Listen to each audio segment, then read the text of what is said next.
So you're an artist, and you're probably asking yourself the big question. Is it time to hire a manager?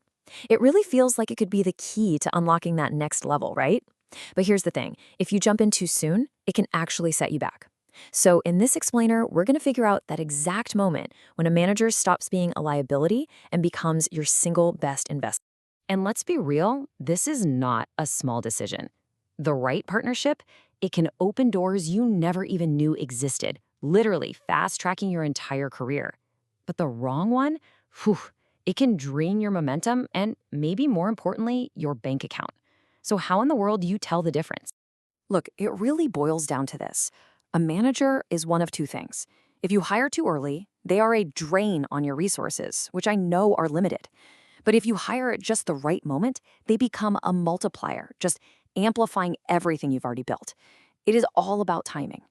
Okay, so let's dive into the most common trap that artists fall into, and that's hiring a manager way, way too soon. Seriously, understanding this pitfall is the absolute first step to avoiding it. First things first, we need to get crystal clear on what a good manager actually does. They are not magicians. They don't just wave a wand and make you famous. They're strategic partners. They organize your career, they fight for better deals for you, they connect you to their network, and maybe most importantly, they free you up so you can do what you do best: create. Now, if you remember one thing from this whole explainer, let it be this. A manager's job is to scale what already exists. Think about it like this. You've already started a fire, right? You've got your music, your audience, some income. The manager comes in and pours gasoline on that fire. But here's the key. They can't create that initial spark for you. Let's, put some real numbers on this. Imagine you're earning about $10,000 a year from your art. A manager comes in and takes their 20% commission. That's $2,000 right there. But at this stage, there's just not enough business for them to scale up.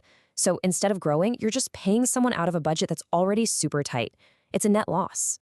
So if hiring too early is a big mistake, then when is the right time? Well, this is where we get to probably the most important concept in this entire explainer, what we're calling the revenue tipping point. This is the question, isn't it? The one every artist has. Is there some kind of magic number? A clear data-backed signal that just tells you, okay, now the math finally makes sense. Well, as it turns out, yes, there is. And here it is, the sweet spot. The range you're aiming for is when your creative business is generating between $50,000 and $100,000 in gross annual income. This is the zone where a manager officially transitions from being a drain to being a multiplier. But why this specific range? Well, because at this stage, a few really important things start happening. You're probably getting more offers for shows, collabs, and deals than you can physically handle on your own. You finally have some real leverage that a manager can use to negotiate much better terms. And your income is substantial enough that their commission is actually worth their time. And you can finally start thinking about long-term strategy, not just day-to-day survival. So let's go back to our artist example, but this time they're earning $75,000 a year. Bam! Right in that sweet spot.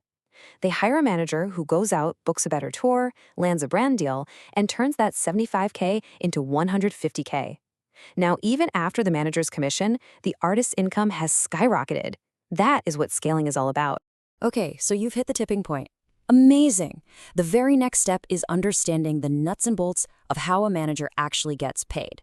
Because this is where artists can get into some real trouble if they don't know the industry standards.